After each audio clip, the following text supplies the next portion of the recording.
On the 12th of January 2023, the Deputy Prime Minister of Sweden made an announcement about very exciting, enormously significant rocks. This is really an important day for Sweden and for the whole of the European Union. Sweden's public mining company, LKAB, revealed that one of their mines in the north had found something huge.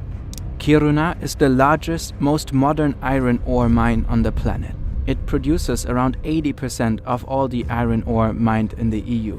The ore here in Kiruna contains more than just iron. Rare earth metals have been called the quintessential symbol for the emerging, shifting global order. They power our technology, our militaries, and they are key in the transition to clean energy. Today, the EU is way too dependent on other countries for these materials. Until that day, Europe barely mined any rare earth metals. Sweden now found 1 million tons of them in the Peergeja deposit.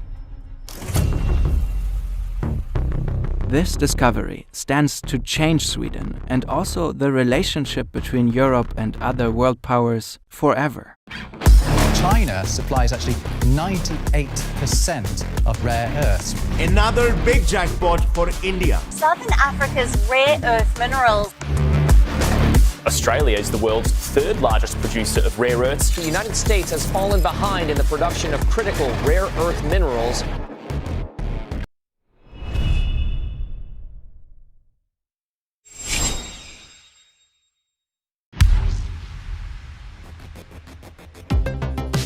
Rare earth metals are a group of 17 elements: scandium, yttrium, and 15 lanthanides. You don't need to remember any of that though. To understand their importance, let's just look at a few examples.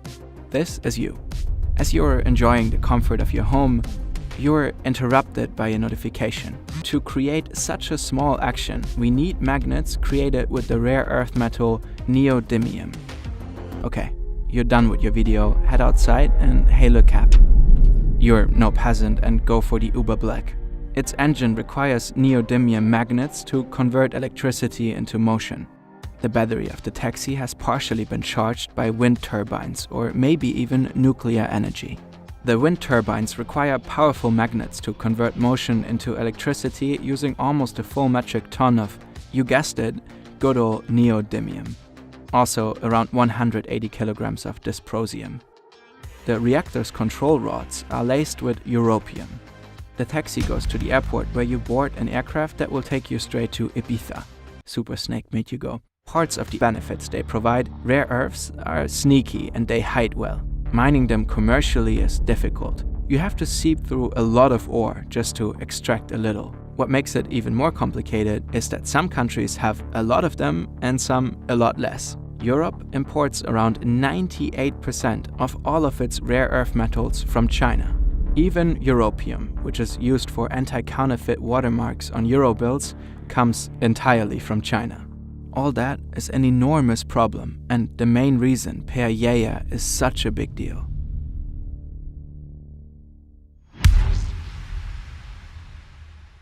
In the 1980s, the then Supreme Leader of China, Deng Xiaoping, said, "The Middle East has oil, China has rare earth metals."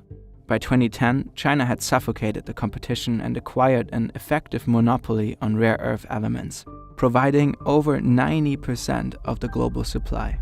The country even bargained for exclusive mining rights in several African countries to further tighten its grip on the market. This is severely oversimplified, but often it kinda maybe went like this. That's a sweet little mine you got there. I see your city lacks a train station. Also that harbor looks kinda rusty. How about we help you out there free of charge and you just give us those weird rocks? This way, China got to control even more of the world's rare earth stock. Extracting rare earth metals can be difficult. It requires a lot of resources and is often very polluting. They can come with trace amounts of radioactive thorium and radium. You need these open air pools to separate the elements when you take them out of the earth. But that process can produce mountains of mildly radioactive waste. For example, here you have the Baogang Steel and Rare Earth Complex in Baotou, Inner Mongolia. Next to it, you can find a spectacular man-made lake. For decades, it has been used for rare earth tailings. Since then, it continuously contaminated the groundwater, with brutal consequences. There are numerous so-called cancer villages in the area. Today, most of the homes are abandoned.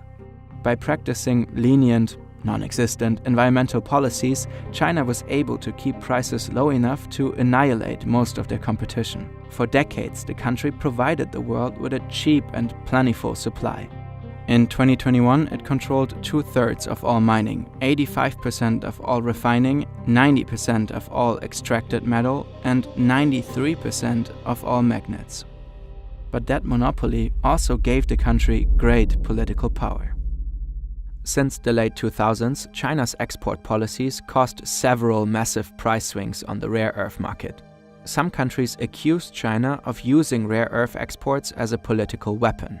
The EU, US and Japan have asked the World Trade Organization to rule on a dispute with China over Beijing's restrictions on exports of raw materials. A dispute over rare metals, which has been building for years, has come to a head.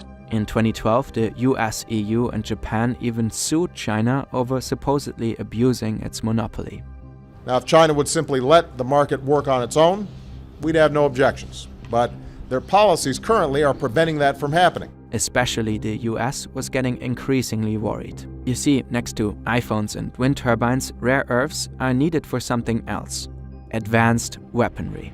To produce a F-35 fighter jet, you need around 420 kilograms of rare earth elements. A Virginia-class nuclear submarine requires almost 10 times that amount.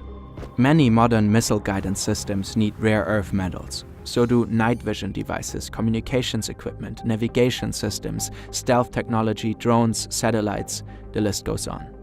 Basically, a modern army cannot function without them. Over several decades, China quietly built up the ability to choke the military capabilities of the countries it doesn't like. This is such a huge problem that in 2019, the US Department of Defense started investing tens of millions in commercial rare earth production for the first time since the Manhattan Project. And today, US allies are equally concerned. First and foremost, many EU countries. The West had a collective, stark realization. These are not merely minerals, they present a serious geopolitical risk. And this is where Sweden steps in to save the day. Per Geijer is the European Union's major breakthrough in reducing its dependency on China. Per Geijer finally makes mining rare earth metals commercially viable on the European continent. The deposit knocks out multiple minerals with one bird. It is close to an existing mine, reducing the need to build entirely different infrastructure. Plus, it is filled with both iron and apatite. As opposed to having to seep through lots of useless rock, the deposit also gives you both of those in the process. Iron is nice, but apatite is even nicer. The mineral is a great source for phosphorus, another critical raw material that the EU currently has to import. According to the mining company, Per Geijer has at least 1 million tons of rare earth elements. To put that number in perspective, EU demand totaled just 1,400 tons in 2020. It is projected to reach 6,500 tons by the next decade and as much as 10,000 tons by 2050. These rather low numbers, however, do not account for the demand for already finished goods. For example, the EU currently imports 16,000 tons of magnets per year, which are made up of roughly 1/3 rare earth metals. It is not known which rare earth metals are in the mine exactly or how much it will ultimately cost to mine them, but it is certain that the deposit will be valuable. It will change things, both for the public Swedish mining company and also for the entire European continent. Let's dare to look a decade or so into the future for a minute.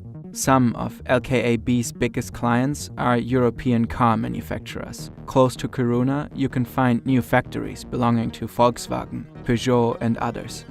Magnets made from Per Geijer rare earth metals fuel the transition from combustion to electric. Wind turbines lined up in the North Sea spin with Swedish neodymium-fueled magnets. China's political power over Europe in the arena of special rocks diminishes. Sweden is richer than ever. As you can tell, rare earth elements are incredibly valuable.